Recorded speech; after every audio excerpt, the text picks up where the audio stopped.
So there was a caller into David Pakman's show, and he was pretty angry at me, as well as Crystal Ball, and he thinks that we should definitely be voting for Biden.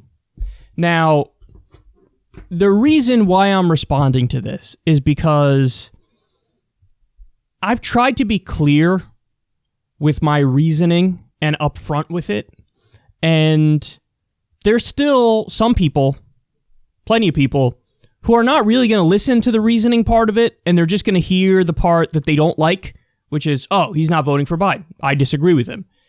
And then what a lot of people tend to do is, if they don't want to hear the argument part and respond to the argument part, they just go, I'm going to fill in the blank and like ascribe motives to him, as well as, you know, insult and shame. Hey, you'll see, I get called irresponsible and I get called delusional, among other things in this clip. Now, David Pakman, to his credit, he tries his best to be fair to myself and Crystal and give, like, he basically tries to tell the guy, like, hold on now, you're not trying to look at it through their framework. Like, David says, my framework is I want to do harm reduction, and I think Biden is basically a lesser evil, so that's why I'm going to vote for Biden. That's what he says. And then he says, you're just not conceiving of the fact that they perhaps have a different framework than you.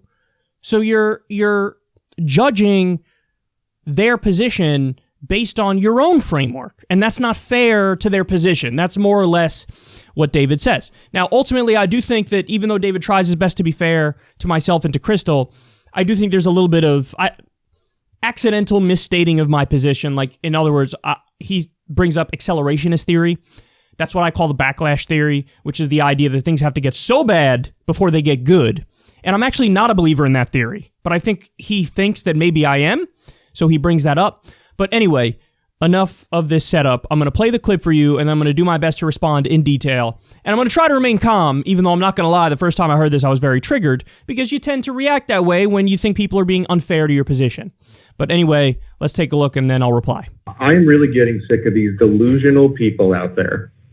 And some of the people on other progressive podcasts and blogs, people, like Crystal Ball on Rising, and I know he's your friend Kyle Kulinski on Secular Talk, who are just so anti-Joe Biden, and they seem to be out for blood for him. And I really can't understand why. If this crisis right now that we are going through, it does not signal to people that Trump must be removed at all costs. Right. You are not only irresponsible, you are borderline selfish, and not caring about the lives that are being lost.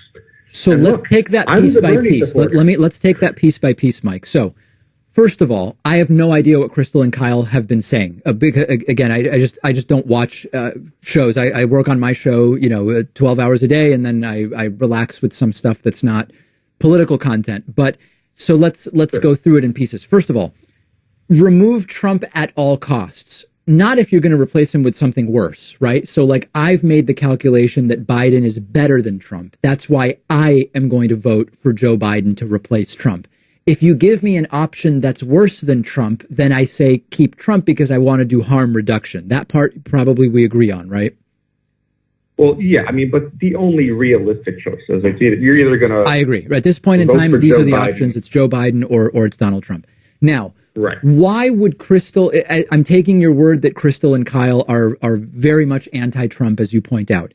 My guess is if you ask them why, they would say that it's because maybe they don't see Biden as better than Trump, or they see Biden being elected as a path to something that doesn't fix the problem in the longer term. You'd have to ask them, right? You're asking me about stuff I haven't seen. My guess is if you ask them, they would have a different perspective about, and they would be able to articulate why they are as anti-Biden as you described them to be.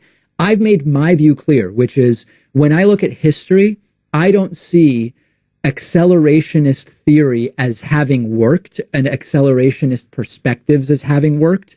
I see we have succeeded through getting people in power who will make responsible choices to the Supreme Court which will then uphold the improvements that are made by the people that we elect. That's what I've seen in the progressive era, the New Deal era, and the civil rights era. So that's how I have established my framework. And I think what you're pointing to is somebody who has a different framework.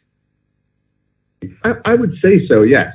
I mean, but I just don't get the point in it. I mean, I don't think I look at the landscape in the country, the way that this crisis is being handled, the way that the last 3.5 years has gone, and I don't think this country can handle another 4 years of Donald Trump in any way. I happen to agree with you. I happen to agree with you. I mean, listen, so everybody has to figure out what works for them. As I've said before, somebody doesn't want to vote Biden because they actually believe the country is better off with Biden losing and Trump getting 4 more years, then they shouldn't vote Biden, right? But I want everybody to be clear. And there's a contingent that I'm seeing, not Kyle and Crystal, but stuff like I'll look at my subreddit each day and I'll look at my Twitter mentions each day, where there are people who are doing an anti-Biden thing, but they're not actually saying they think Trump is better. So then it's like, well, what are you just posturing, or are you trying to get a certain reaction? Are you trying to get Joe to come beg for your vote or whatnot? Like, I don't need any of that stuff. I'm plenty busy. I'm just like, Biden's better. I'm voting for Biden. They're mad that they didn't get their guy, and their guy was Bernie Sanders. And I was a Bernie Sanders guy. Okay. And I understand the disappointment. Yeah. But, sometimes when there's no great choice and there's no right answer, you do what you got to do and take the best option available to you is all I'm trying to say. That's my perspective. And what I think is important to do is I don't see any benefit in going around and attacking the motives of Crystal and Kyle. Like, again, I'm going by what you're telling me, but if they've come to the conclusion that they're never voting Biden, and I'm not saying that that's what I don't know if that's what they're doing, but if they did, my instinct is to assume, again, because I know them to some degree, I assume that they've come to that conclusion through some different framework than I have, rather than they don't care about death, like you said. I mean, clearly they both care about death. I know them well enough to know they care about people dying. I'm guessing they're working with a different framework. Right. I guess my point is that I guess what I'm trying to say is that if, in my opinion, in my view, if you really care about the well-being of this country, and you were a Bernie Sanders supporter or an Elizabeth Warren supporter, and you're looking at this election and you're just going to say, well, you know what, if I couldn't just get my guy, and if we can't have it all or nothing right now, then right. I don't really care what happens to the country. I'm going to vote third party or not vote at all or do whatever. I think you're extremely off base and extremely selfish and not really caring about a lot of the suffering that's going on with some of these people right now. Yeah, so Mike, it sounds like your frustration is that there are people who are coming to different conclusions than you, and you're frustrated by that because for you, the conclusion you've come to is so obvious. Right. Yeah. I mean, look, I was going to vote for whoever the Democratic nominee was. That's just how I went into this whole, election cycle, which was going, because I've seen what happens when you make irresponsible choices, and I just think they're being irresponsible.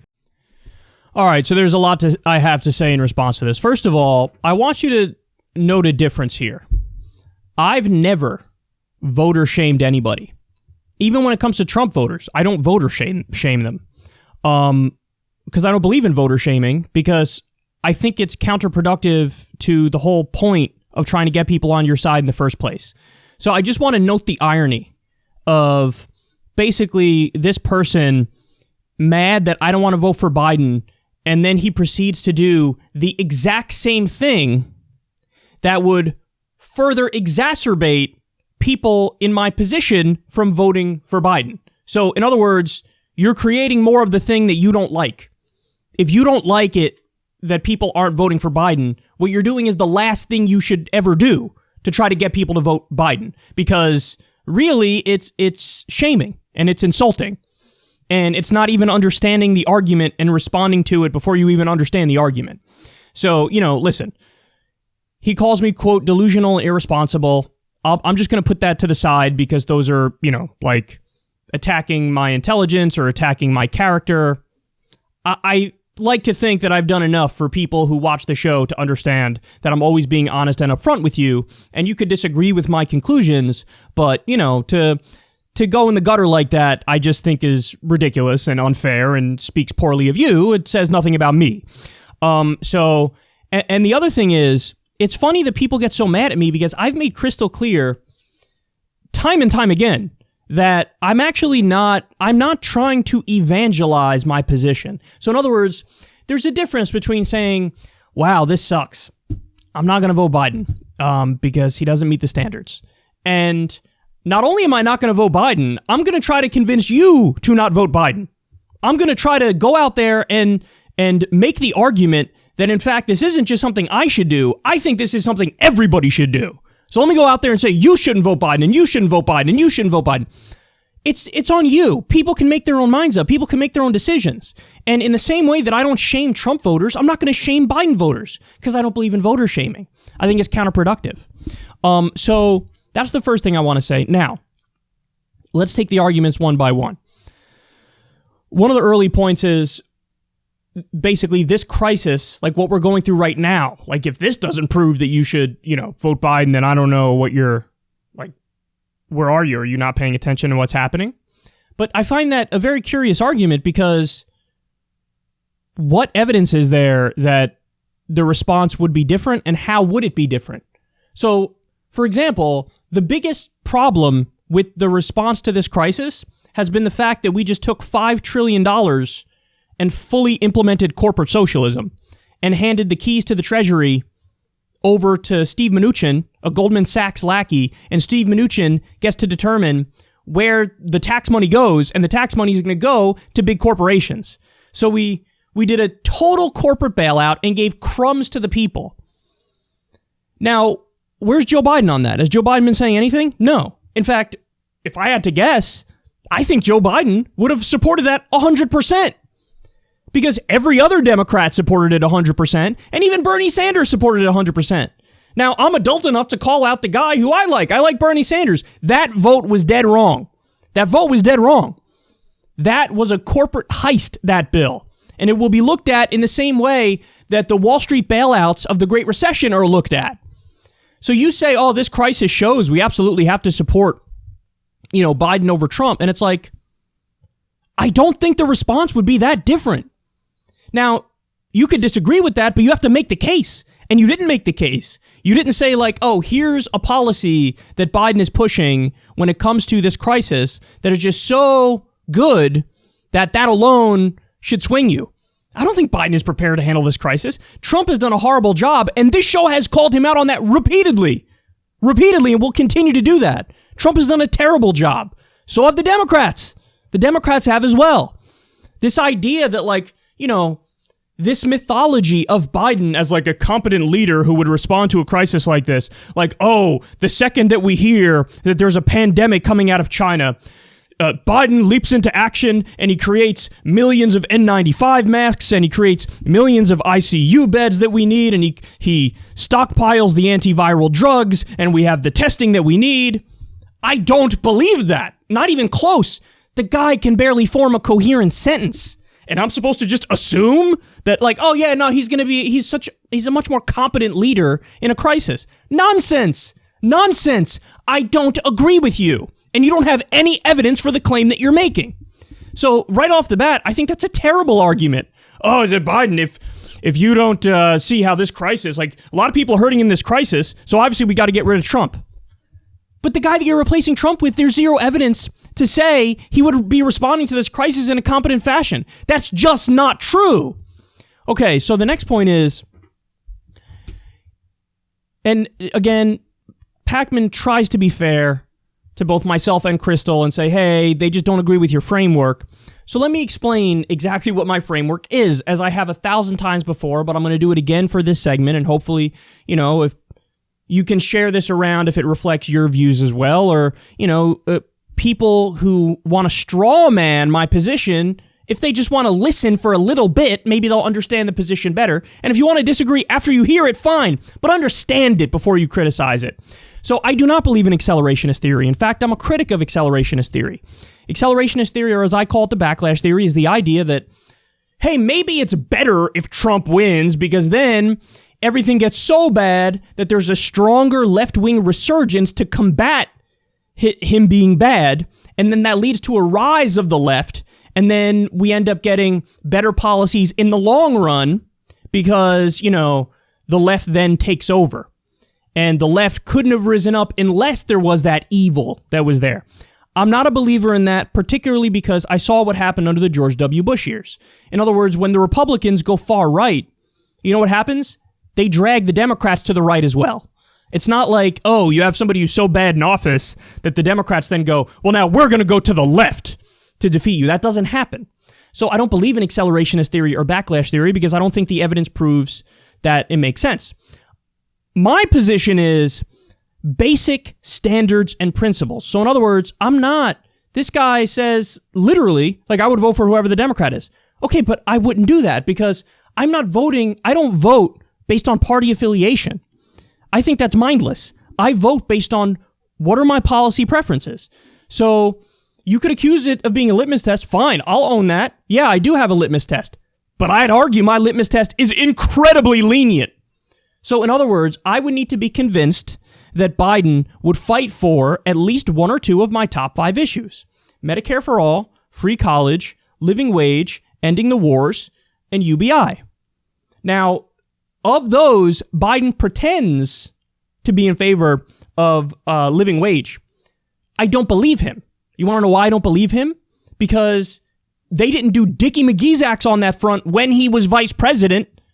When he was vice president, they didn't do anything to raise the minimum wage across the country. And also, he just came to it recently, and it was, it's like a side note. It's like a side point. I would be convinced if he had spoken about it a hell of a lot more. It's like, it's obvious that he's doing it after the fact, and I don't think he will do anything on that front in office. So, he hasn't convinced me that he'll do any of those things. On the college front, he's got a stupid means-tested thing where it's, over $125,000, it doesn't apply to you.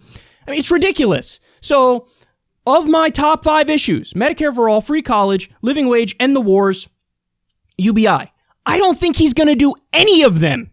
Any of them. Now, normally, that's it. That's all I got to know. Okay, you're not going to do any of the things that I value the most. I'm out. But I made an exception because I'm just that kind of a guy. I'm just that lenient. And so what did I say? Okay, there's another way you can get my vote. Pick Bernie or Nina for VP. Now, even with Bernie or Nina for VP, I'm not convinced he would do any of the things that I want him to do. But if Bernie or Nina is VP, at least I know there's a voice in the room that's totally reasonable, that represents my values, that will nudge Biden in the right direction. And then maybe every now and then that would force him to do some of the things I like, some of the things I prefer, some of the things I believe in to my core. But of course, he's not going to pick Bernie or Nina for VP. And then I made another exception. Another exception. I keep making exceptions to try to be kind to Biden. I keep making exceptions to say, okay, man, you're not going to do the things that I really want you to do to earn my vote, so here, I'll loosen my standards a little bit. Now, there are a hell of a lot of people out there. It's funny, I get attacked as like the ultimate purity test guy. There are so many people out there who not only have purity tests, they have way stricter purity tests than me. So what was the final thing that Biden could have done to get my vote? Well, really, this one is not Biden's fault. It's Bernie Sanders' fault. Bernie Sanders has the support of 30 to 35% of the Democratic base. Okay? That's leverage. That's leverage, son. Biden knows he needs at least some of those people. So when Bernie dropped out, if he went to Biden and said, listen, I need tangibles this time. I didn't get Dickie McGee's acts in 2016. So if you want me to support you and campaign for you, very simply, here's a list of 10 executive orders that you need to promise to do in the first 100 days. And you could have put a bunch of stuff on there, not even the things that I was alluding to before that are in my purity test, but things like legalizing marijuana, which Biden could do with an executive order because you just take the substance off the controlled substances list. That's it. He could do that through executive order.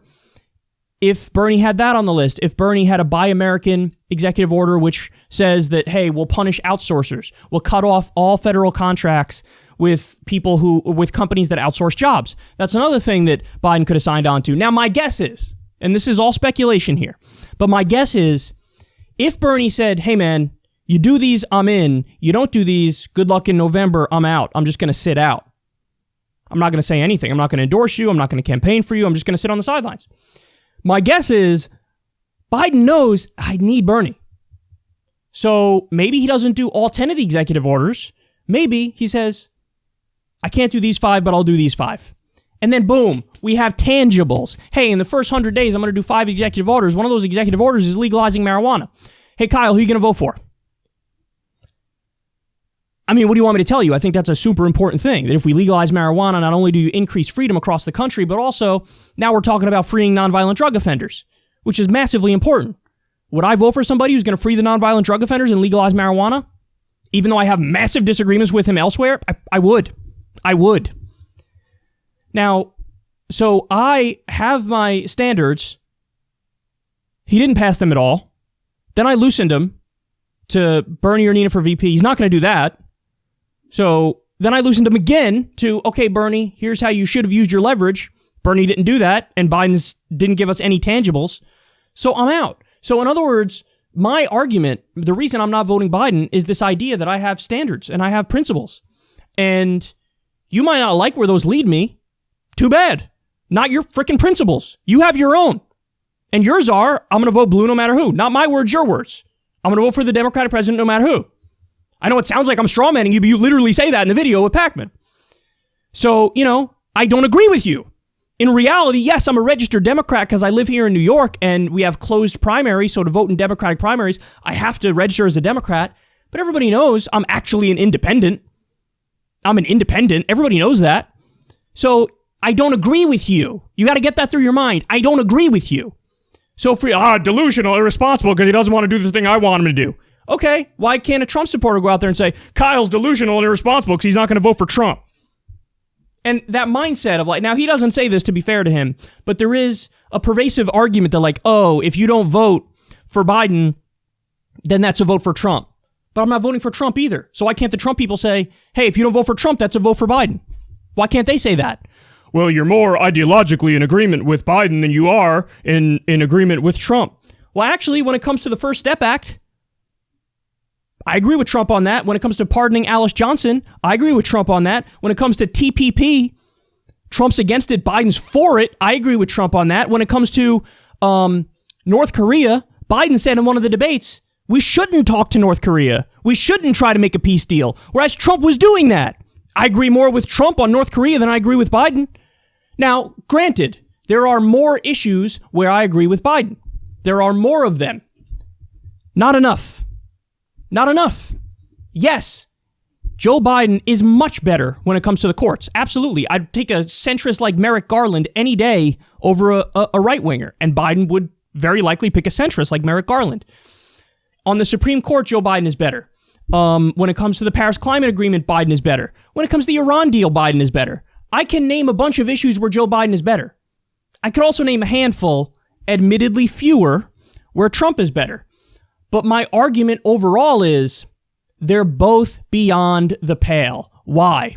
Because I think that these kinds of criticisms from this guy, I honestly believe that these people usually overstate how bad Trump is and they understate how bad Biden is. Now, I just told you, that doesn't mean I think they're equally bad. I do think I have more agreement with Biden than I have with Trump. So in that respect, Biden is the lesser evil. But they're still both beyond the pale. And I think that the people who say Trump is a fascist and they think he's basically, we can't survive another 4 years of America with him. Yes. That's literally a point he made. I don't think this country could survive another 4 years. Disagree. The country will survive 4 years with Trump. The country will survive 4 years with Joe Biden. But both of them would be objectively terrible. And in the case of Biden, again, I think they understate how bad Biden is. Why? On so many core issues, he's against us. Me, at least. I can't speak for this guy. Joe Biden pushed for NAFTA. Joe Biden has repeatedly, he voted for NAFTA. He repeatedly pushed for TPP. He's a supporter of the Iraq War. Something that's rarely talked about, but just as important, he supported the Gramm-Leach-Bliley Act, which repealed Glass-Steagall, which is Wall Street deregulation that led to the crash in 2008. Okay? on all the pivotal issues of his time. He was wrong, and he sided with the Republicans. So stop overstating how bad Trump is. The country's still going to exist in 4 years, and understating how bad Biden is. Because it's annoying. I just don't agree with the people who are like, he's a fascist, he's a Nazi, the country's not going to exist in 4 years. You're hyperbolic, and you're ridiculous. And then they always revert, well, the kids in cages. What about the kids in cages? Biden and Obama built those cages. You want to know how I know? The original scandal with kids in cages, this was huge on Twitter. Everybody was sharing a picture of a poor kid in a cage at a border facility. Oh my God, it's heartbreaking. It turns out the photo was from like 2014, during the Obama era. And then all of a sudden, it was shh. Can we blame Trump for it anyway? Now, Trump is bad. Trump's border policy is probably worse than Obama. But stop overstating how bad Trump is and understating how bad Obama is, because they're both totally cool with kids in cages. So, and another point is, and I know Crystal probably believes this too, like, it's not our job to carry water for the Democrats. That's not my job. You might want that to be my job, but that's your opinion. That I view my job as much differently. I come out here and tell the truth and tell everybody what I think, and what I think is not what you think. So, all right, final point I'll say here is, he says, like, oh, they're mad that they didn't get their guy, and that's why they're not voting for Biden. But that's actually not the reason, and I just explained the reason in detail. And if I had to sum it up in a little soundbitey way, it's very simple. I have minimum standards and principles, and he doesn't meet my very, very lenient minimum standards and principles. That's it. It's very simple. Now, if he were to take all of this energy that he's directing at being mad at me, calling me delusional and irresponsible and, insulting and shaming, if you were to take that energy and direct it towards Biden, and if everybody who is this mad at me and Crystal took this energy and put it towards Biden, you probably could get him to concede on some policies that would get us to actually vote for him.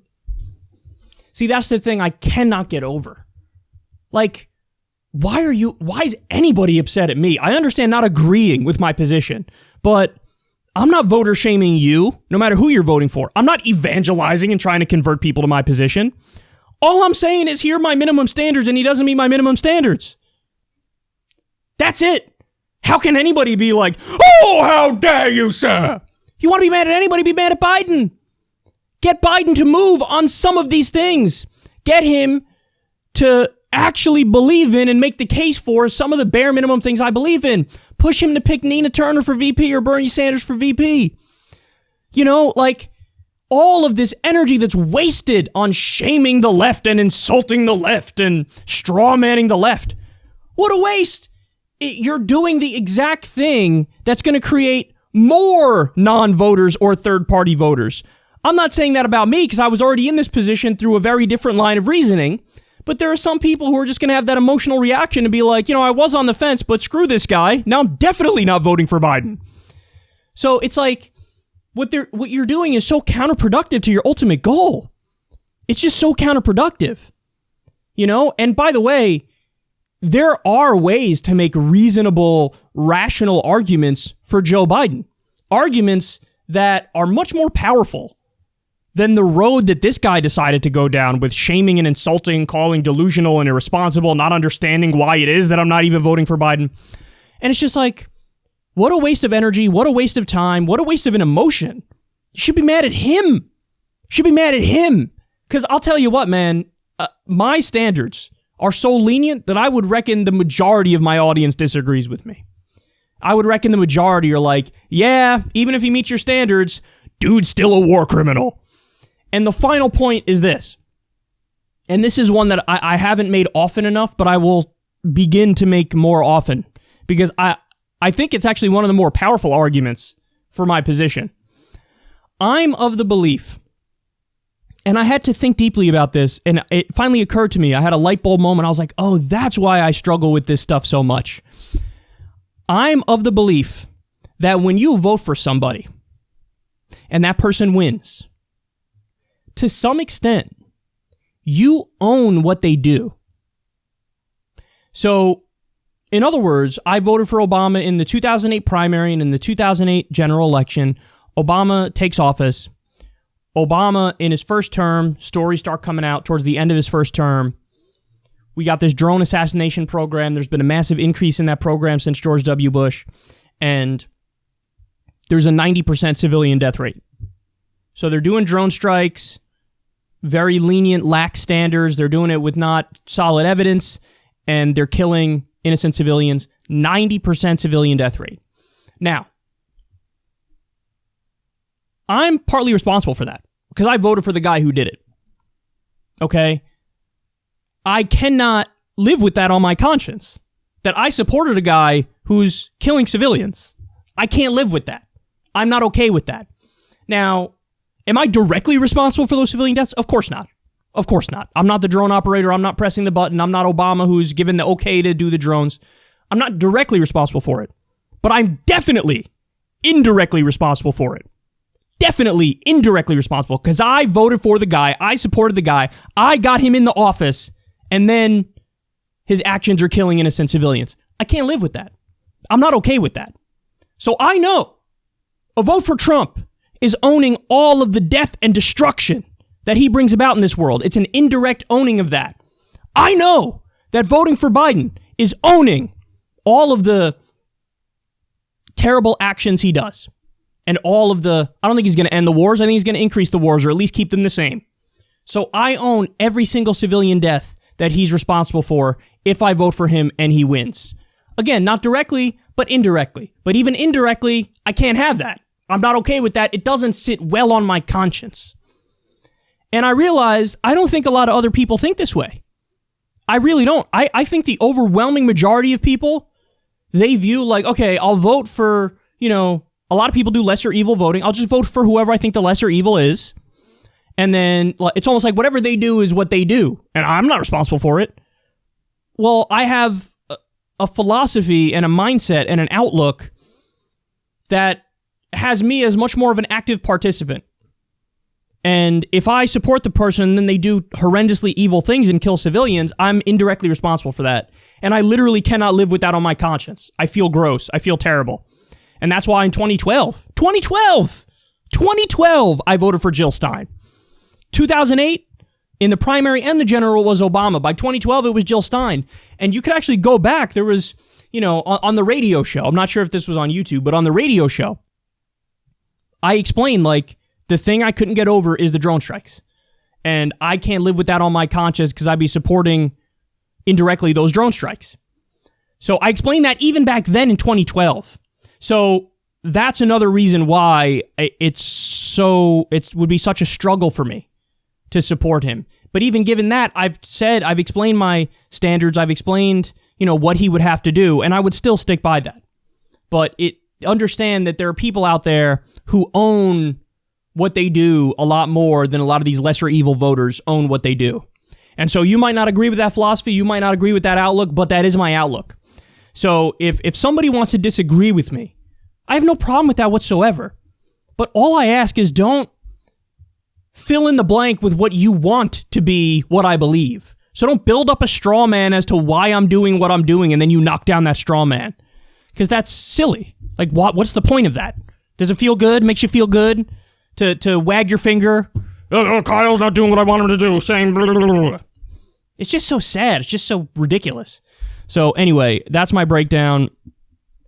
Hope it made sense to some of you. Again, I'm not evangelizing. I'm not asking you to do what I'm going to do. But, at least I wouldn't shame you for what you do. Me, this is my position, and agree or disagree with it. Just don't make up stuff about it.